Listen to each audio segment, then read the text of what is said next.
अस्सलाम वालेकुम नाज़रीन, प्रोग्राम कराची जुड़े और मैं हूं आपका मेज़बान बिलाल खान। सबसे पहले बात की जाएगी जिस पर MQM 4 सालों से जो है वह सरापा एहतजाज रही कि बल्दियाती इख्तियारात मुंतकिल किए जाएँ। मेयर बे इख्तियार थे और उनके पास इख्तियारात नहीं थे। आज इसी पर बात करेंगे क्योंकि अगर बात कर ली जाए चीफ जस्टिस साहब की, उन्होंने रिमार्क्स दिए हैं इस पर, जो MQM ने दरख्वास्त दायर की है उस पर रिमार्क्स दिए हैं कि ये भला अदालत में कैसे मामला जो है वो आ सकता है, ये तो सियासी मामला है, सियासी लोग ही इसको हल करेंगे और सूबाई हुकूमत से बार्गेन कर ली जाए। ये तमाम चीज़ें इस तरह के रिमार्क्स दिए गए और ये भी कहा कि हर सूबे का कानून अलग है, ज़मीनी हालात मुख्तलिफ है, तो मुल्क भर में कैसे यकसा कानून हो सकता है।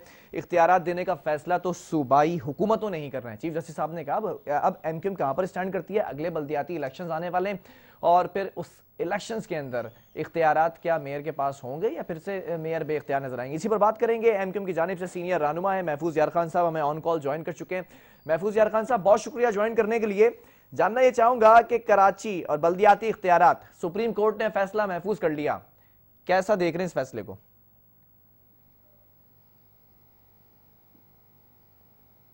सर आपको मेरी आवाज आ रही है? हेलो जी, आप मुझे सुन सकते हैं सर? जी, आ रही है। जी, मैं ये पूछना चाह रहा हूँ कि कराची में बल्दियाती इख्तियारात और सुप्रीम कोर्ट ने जो फैसला महफूज किया है, फिर कुछ तल्ख रिमार्क्स भी दिए कि सिंध हुकूमत से ही बार्गेन करें, तो फिर अब तो ये अदालत ने भी लाल झंडी दिखा दी है, क्या कहाँ जाएंगे अब? असल में अदालत में जो मुकदमात आते हैं वो शहादतों की बुनियाद पर जो सपोर्टिंग एविडेंस होती है उस पर फैसले होते हैं। बाज़ दफा अभी भी उन्होंने तहरीरी दलाइल मांगे हैं जी, जो दाखिल कर दिए जाएंगे। तो झंडी दिखाने की तो बात नहीं है, इसमें जो मामलात इस शहर के हैं, बल्दियाती इख्तियारात का जो मसला है वो आज का नहीं है। जी, जब आपके पास बुनियादी इदारे नहीं होंगे, KMC के पास वाटर, अपना sewerage board, solid waste management, अपना सिंध बिल्डिंग कंट्रोल अथॉरिटी और इस टाइप के और भी इदारे जहां से आप इनकम जनरेट कर सकते हैं, रेवेन्यू हासिल कर सकते हैं, तो उसके बगैर गाड़ी आगे नहीं चलती है।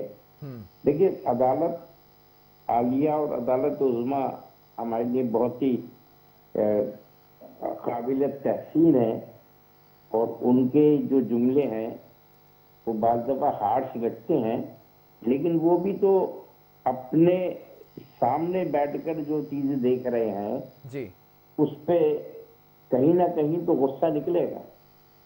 हमारा कहना यह है कि सुप्रीम कोर्ट ऑफ पाकिस्तान को पहले तवज्जो इस बात पे देनी चाहिए कि जो हमारी पिटीशन है सेंसस पे लगी हुई हैं उन पे कोई फैसला आ जाए ताकि सही हम गिन तो लिए जाएं। जब हम सही गिन लिए जाएंगे तो फिर हमारे मामला जो हैं उसी तरीके से आगे बढ़ेंगे। नहीं, MQM हमेशा ये कहती थी ना कि पूरी नहीं गिनी जा रही है, आपके लोग ही पूरे नहीं हैं और बहुत सारे लोगों को ये कहते हुए अफसोस होता है 3-3.5 करोड़ की आबादी है जिसको आपने 1 करोड़ 46 और 45 लाख पे लाके रखा हुआ है। तो ये तो बात जो है ये सिविलाइज्ड नहीं, वो तमाम चीजें, वो तमाम बातें अपनी जगह हैं महफूज यार खान साहब। बेहतर से बेहतर होने चाहिए और बल्दिया को इस बात का मुकम्मल इख्तियार होना चाहिए कि उनके पास अपनी फोर्स हो, अपनी पुलिस हो और जैसे और दुनिया में बल्दियाती इदारे बड़े चल रहे हैं उसी बुनियाद पर कराची म्युनिसिपल कॉर्पोरेशन। अच्छा महफूज यार खान साहब, मैं ये भी पूछना चाहूंगा ना कि MQM हमेशा यही कहती रही कि अदालत ने फैसला देना है, अदालत ने इसके ऊपर रिमार्क्स देना है। अदालत में ही चीफ जस्टिस साहब कह रहे हैं कि भाई ये मामला अदालत का नहीं है, ये मामला तो सिंध हुकूमत के साथ बार्गेन करें। मतलब 4 सालों में सिंध हुकूमत के साथ ही राब्ता किया जाता ना, अब तो अदालत ने भी कह दिया। इससे बड़ी बदकिस्मती ये नहीं हो सकती है जी कि अदालतें कहें कि आप जाके बार्गेन कर लें। अदालतों को इंसाफ की बुनियाद पर जो मटेरियल उनके सामने उसकी बुनियाद पर फैसला करना चाहिए। नहीं, उसी मटेरियल के सामने रखकर तो ये फैसला किया गया ना, ये बात कही गई, ऐसे तो नहीं की होगी चीफ जस्टिस साहब ने कि ये तो मामला सिंध हुकूमत और आपके बीच का था तो आप इसको मिल बैठकर हल करें या फिर हाई कोर्ट से रुजू करें। देखिए, हाई कोर्ट और सुप्रीम कोर्ट जी। ये कानूनी नुकात पर ही बात चलती है।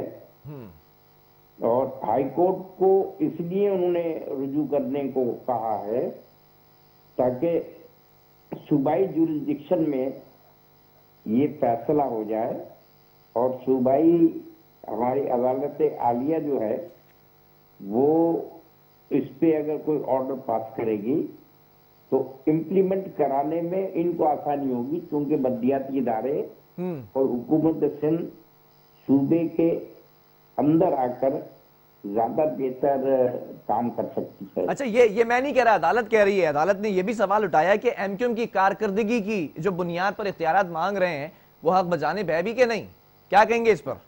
नहीं समझा, क्या कह रहे हैं आप? अदालत ये सवाल उठा रही है ना कि एमक्यूएम जो इख्तियारात मांग रही है वो अपनी कारकर्दगी की बुनियाद पर इख्तियारात मांग रही है कि पिछले जो मेयर का टेन्योर गुजरा है उसमें क्या कारकर्दगी थी। देखिए, मसला ये है कि कारकर्दगी की जो लोग बात करते हैं जी, वो अदालतें हो या हमारे सियासी मुखालफिन हो, आपने हमारे हाथ पांव बांधकर मैदान में छोड़ दिया है। हमारे पास कोई इख्तियार नहीं, और इस इख्तियार के लिए हमारा मेयर जो है बार बार कहता रहा। तो आप अगर वैसे ही हमें ठुड्डे मार रहे हैं, हमारे हाथ पांव तो खोल दें ताकि हम भी तो कुछ दिखा सके। आप नहीं तो अब एमक्यूएम क्या करेगी? एमक्यूएम क्या करेगी? क्योंकि 4 साल मेयर तो बकौल आपके बे इख्तियार रहे ना, इख्तियारात नहीं ले सके, फंड्स भी नहीं मिले। 40 साल में भी कुछ नहीं कर पाएगी अगर ये तासुब का आलम यही रहा। हाँ। और बल्दियाती इदारों को इख्तियार नहीं मिले तो 400 साल में भी कुछ नहीं हो सकता। तो फिर अगले इलेक्शंस में फिर एमक्यूएम खड़ी होगी? खड़ा होना और बैठना ये सियासी फैसले हैं, ये उसी वक्त तय होंगे। मतलब ये महफूज यार खान साहब, आप सीनियर रहनुमा है ना, इसलिए मैं आपसे जानना चाह रहा हूँ, ये कैसी सियासत है कि जब इख्तिदार में आ जाते हैं तो 4 साल ये बात सामने आई कि इख्तियारात नहीं है, और अभी आप कह रहे हैं कि सियासी फैसला होगा, इख्तियारात भी नहीं होंगे, फिर भी इलेक्शन लड़ेंगे, फायदा क्या? हम जो है मौजूदा हालात को देखते हुए, और इससे पहले भी एमक्यूएम ने इंतखाबात का बाइकाट किया है जी। अगर हम देखेंगे कि मैनिपुलेशन ज्यादा है तो उस वक्त तय करेंगे। और राब्ता कमेटी हमारा बाइख्तियार इदारा है जो इस सिलसिले में फैसले करती है और करती रहेगी। नहीं तो अभी क्या हालात नजर आ रहे हैं? क्योंकि अदालत का रुजू किया गया, अदालत ने भी ये रिमार्क्स दिए, चीफ जस्टिस साहब दे रहे हैं ये रिमार्क्स ना कि भाई ये तो सूबाई के मतलब, अब क्या सूबे के पास जाएंगे इख्तियारात के लिए कि सूबे से बात की जाएगी? आप जजमेंट तो आ जाने दें जो उन्होंने महफूज किया है। जी जी। ये जजमेंट जब आएगा तो उसके बाद ये तय होगा कि आया हमें अपना अदालत आलिया में जाना चाहिए या नहीं। अदालत उज़्मा का फैसला जब सामने होगा तो उस वक्त कोई बात करने में आसानी होगी। नहीं, मैं स्टेटमेंट्स की बुनियाद पे कह रहा हूँ ना, चीफ जस्टिस साहब ने जो स्टेटमेंट्स दिए, मैं दोबारा रिपीट कर देता हूँ कि भाई ये मामला तो सिंध हुकूमत के साथ आप बार्गेन करें, सूबाई जो इख्तियारात हैं वो तो फिर सिंध हुकूमत ही देगी ना, ये अदालत थोड़ी मुंतकिल कर सकती है। फिर हर जगह ही बार्गेन कर लेना, जैसे कि मसला ये है कि सुप्रीम कोर्ट और हमारे चीफ जस्टिस साहब और जो जज साहिबान हैं उनका वे बेइंतहा एहतराम है। मतलब इस फैसले को जो महफूज किया गया, इसको एहतराम की निगाह से देख रहे हैं, आप सिंध हुकूमत के पास ही जाएंगे बार्गेन करने? देखिए, फैसला जब आएगा, अभी तो महफूज है ना जी, जब ये फैसला महफूज यार खान होगा तो आपको राय दे देंगे। तो फैसला जब महफूज यार खान होगा तो फिर क्या सिंध हुकूमत के पास बार्गेन करने जाएंगे? एमक्यूएम जाएगी? तो देखेंगे ना उस वक्त क्या पोजीशन है, या तो हक में होगी या मुखालफत में होगी जो फैसला आएगा। ये पहले से तो हम कोई अंधेरे में तीर नहीं चलाना चाहते। स्ट्रेटेजी तो बना ली होगी ना, कोई प्रोटेक्शन तो होगी कि क्या फैसला आने वाला है, क्या आगे रिमार्क्स दे सकते हैं चीफ जस्टिस साहब? अभी इस पे कोई हम ऐसी बात नहीं करना चाहते जी, जब तक उसको हम अपनी राब्ता कमेटी में डिस्कस ना कर लें। लेकिन क्या समझते हैं, बड़ी खबर है, 4 साल एमक्यूएम जो बात करती रही, अब अदालतें 400 साल में भी कुछ नहीं होगा भाई। अगर अब अदालतें उसके मुखालिफ स्टेटमेंट दे रही है ना, और तासुब के अगर यही हालात रहे तो नहीं, ये तासुब कौन फैला रहा है? हुकूमत सिंध।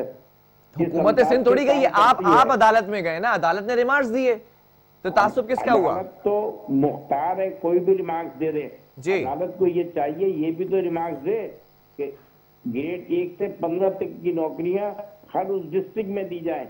आपको पूरे शहर से निकाल के जो कराची के जो लोग हैं उनके लिए नौकरियों के दरवाजे बंद हैं। अदालत को इस पर भी जरा सी तवज्जो देनी चाहिए। हर डिस्ट्रिक्ट के लोगों को उनका हक मिलना चाहिए। ये नहीं है कि जिसके पास कराची का डोमिसाइल है उसके लिए तमाम नहीं तो एमक्यूएम इस मसले के लिए भी अदालत से रुजू करे ना, फिर चीफ जस्टिस साहब रिमार्क्स देंगे जैसे इस पर दिए। अगर अदालतों का यही हाल रहा जी तो रिजू करते हुए भी लोग डरा करेंगे। मतलब फैसले से खुश नहीं है एमक्यूएम। इस फैसले को जो महफूज किया गया है, महफूज यार खान साहब बशमूल एमक्यूएम खुश नहीं है। देखिए, खुशी और नाखुशी की बात नहीं है, फैसला तो मानना ही है। मेरी बात समझ लीजिए, जब जजमेंट आ जाएगा जी, जैसे काजी फाइज ईसा साहब का जजमेंट आया उसमें हर आदमी अब खुल के बात कर रहा है, तो ये भी जो जजमेंट आएगा इसको पहले देखेंगे, उसको डिस्कस करेंगे, फिर अपनी राय उसमें शामिल हाल करेंगे और अगर उसमें कोई रिव्यू या रिवीजन फाइल करने की पोजीशन हुई वहां जाएंगे, या अगर अदालत आलिया में दोबारा जाना पड़ा तो वहां जाएंगे।